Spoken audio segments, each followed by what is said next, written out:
Hello, everybody. I'm Ron Garrett, your host of Vegas Pulse. Stories from the back of the house. Now, when I say that, what I mean is that we're going to hear about things that took place that the public generally didn't know anything about. And with me right now is a filmmaker, a documentary maker, an artist, a man with a lot of talent who knows how to put these kind of shows together. Currently doing a documentary. The name of the documentary is what, Doug? A History of Las Vegas Nightlife. His name is Doug Jablin, and he's here to talk to me. We're going to reverse the roles just a little bit. He's here to talk to me about my experiences back in the 70s when discos were king here in Las Vegas. Thank you for coming on Vegas Pulse, Doug. We appreciate it. Oh, you are so welcome. So go ahead. I'm ready to go here. Give me the first one.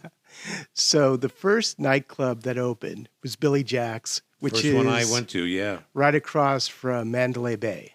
Mm-hmm. And Which was the Hacienda at the time. Yeah. And it, was like anything else that had occurred before in Vegas's history, because you had discotheques, but not DJ-driven discotheques.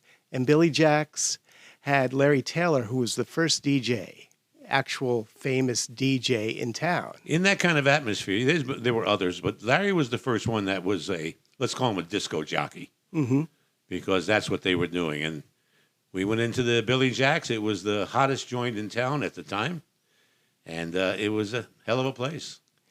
And there were celebrities there because anyone who played Las Vegas or came to Las Vegas went to Billy Jack's. A lot of celebrities, a lot of things going on there that sometimes we can't talk about.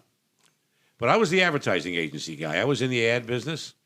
I came to Las Vegas 1971. My first job was at the Mint Hotel in the PR department. And that was okay, but it didn't pay a lot of money, and I lost all my money thinking I was a great gambler. So I went to another position after that. Don't do that. Don't spend your first paycheck and put it on red. Win the first time and then lose on black 2 times right after that, and then have no money to make it to the next payday. You're not the only one. First lesson I learned. I became a disc jockey over at KRAM Radio, which is a country station here in town at the time.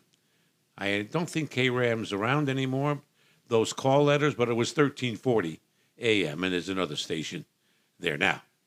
And then from there, I became an ad man and went to work for a gentleman named Mark Parr, who had an advertising agency called Advertising West. He left town for some reasons that I really don't know. I really don't, but all of a sudden he was gone and handed me his ad agency, clients and all. I joined up with a young man. His name was Tom Letizia.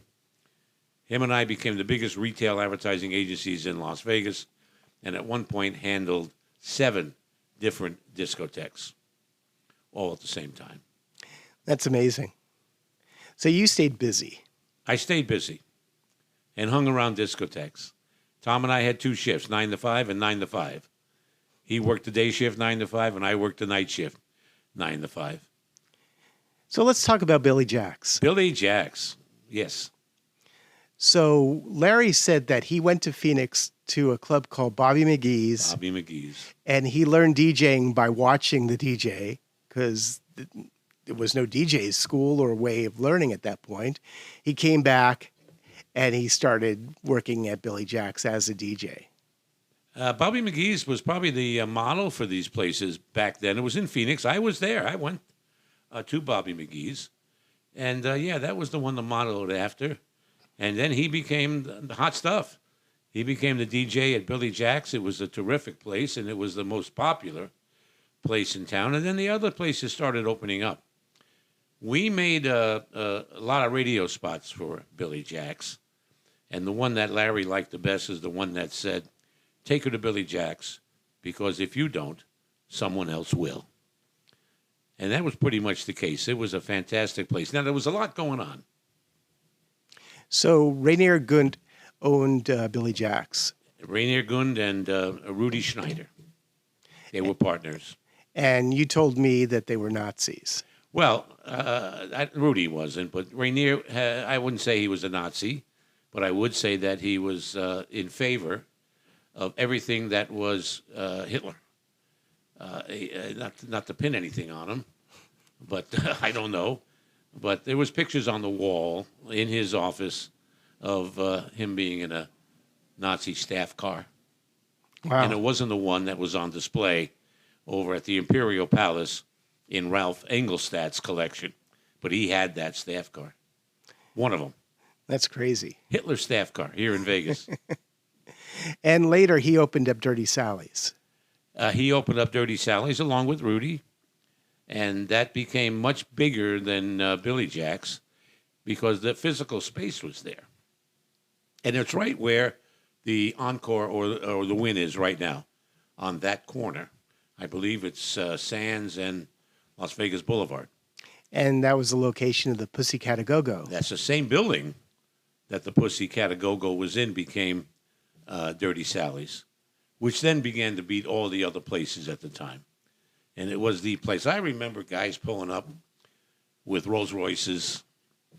He was a real nice fella, but he was basically a pimp. And I can't think, his name was Lionel. I can't think of his last name right now. Young guy, driving a Rolls, and he was always hanging out there. But there was a lot of other seedy characters that were coming and going inside that place. Again, I was the ad agency, and I was writing commercials for it and trying to make that the hottest joint in town. And we ran a lot of radio spots. Now, up to, I don't know, 98, there wasn't any of these clubs in any of the hotels, discotheques. No, they were not in the hotels. Of course, they're there now. Mm-hmm. No, they were all separate, standalone buildings. None of them were in shopping centers. They're pretty much standalone places. But there were 7 of them that we handled, and not all of them were famous. But because of we were handling the biggest one in town, we were able to get these others as well along the way. I got to take a break right now, and we're going to come back and talk with you some more, Doug. It's Doug Jablin. Doug is a filmmaker and a documentary maker, an artist, and a very nice fella, and he's got some more questions for me right after this.